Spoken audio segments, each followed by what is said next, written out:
अब तक आईपीओ और शेयर बाजार की बात आती थी तो नजर जाती थी अमेरिका और यूरोप पर, लेकिन अब खेल बदल चुका है। 2026 में एशिया का शेयर बाजार दुनिया का सबसे बड़ा पैसा बनाने वाला मैदान बनने जा रहा है। नमस्कार, मैं देवव्रत वाजपेयी। आज मार्केट शाला में समझेंगे एशिया में आईपीओ की इतनी बाढ़ क्यों आ रही है, कौन कौन सी कंपनियां शेयर बाजार में उतरने वाली हैं और निवेशकों के लिए इसका क्या मतलब है।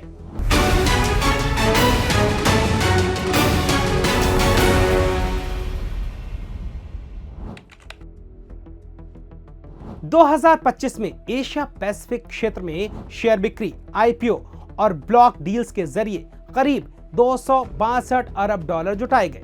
यह पिछले 4 साल का सबसे बड़ा आंकड़ा है। इतना ही नहीं, दुनिया के 5 सबसे व्यस्त शेयर बाजारों में से 4 एशिया में थे। इस तेजी की 2 बड़ी वजहें रहीं। पहली, हांगकांग की जोरदार वापसी। दूसरी, भारत में लगातार दूसरे साल रिकॉर्ड आईपीओ। जिन कंपनियों ने सालों तक लिस्टिंग टाली थी, अब वो बाजार में आने को तैयार नजर आ रही हैं। 2026 में एशिया में आईपीओ का खेल और भी बड़ा होने वाला है।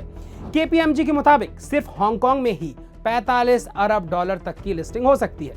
अगर ऐसा हुआ तो यह पिछले 6 साल का सबसे बड़ा आंकड़ा होगा।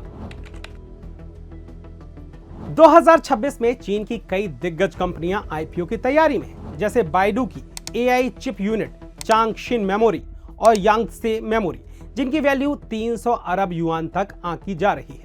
कई चीनी कंपनियां जो पहले से चीन में लिस्टेड हैं, अब हांगकांग भी जा रही हैं। भारत में आईपीओ का इंजन रुकने वाला नहीं है। बैंकरों का कहना है कि 2026 में भारत लगातार तीसरे साल आईपीओ का नया रिकॉर्ड बना सकता है। भारत में जिन दिग्गज कंपनियों पर सबकी नजर है, पहला है जियो प्लेटफॉर्म्स, जो भारत का सबसे बड़ा आईपीओ बन सकता है। दूसरा है एनएसई, देश का सबसे बड़ा स्टॉक एक्सचेंज। तीसरा है एसबीआई फंड्स मैनेजमेंट, जो करीब 1.2 अरब डॉलर जुटाने की तैयारी में है। ये आईपीओ भारत के शेयर बाजार की तस्वीर बदल सकते हैं। न्यू एज डिजिटल कंपनियां भी पूरी तरह तैयार हैं, जैसे फोन पे 15 अरब डॉलर की वैल्यू पर, फ्लिपकार्ट जो भारत में वापसी को तैयार है, और जेप्टो करीब 500 मिलियन डॉलर जुटाने का प्लान। ये कंपनियां नए निवेशकों को बाजार से जोड़ रही हैं। सिर्फ भारतीय नहीं, विदेशी कंपनियां भी भारत में लिस्ट होना चाहती हैं, जैसे कोका कोला की इंडियन यूनिट, फॉसिल और कार्लसबर्ग। आप सोच रहे होंगे कि इतने आईपीओ धड़ाधड़ क्यों आ रहे हैं, तो वजह साफ है, भारत की ग्रोथ और बड़ा निवेशक बेस। जापान में पेपे, स्मार्ट न्यूज और रकूटन की यूनिट आईपीओ की तैयारी में है। दक्षिण कोरिया में एसके हाइनिक्स और टॉस बैंक, वहीं सिंगापुर की शीन भी आईपीओ की तैयारी में है।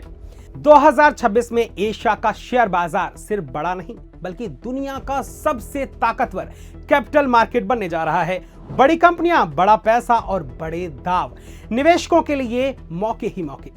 अगर वीडियो पसंद आया हो तो लाइक करें, शेयर करें और बिजनेस स्टैंडर्ड हिंदी को सब्सक्राइब करना बिल्कुल ना भूलें।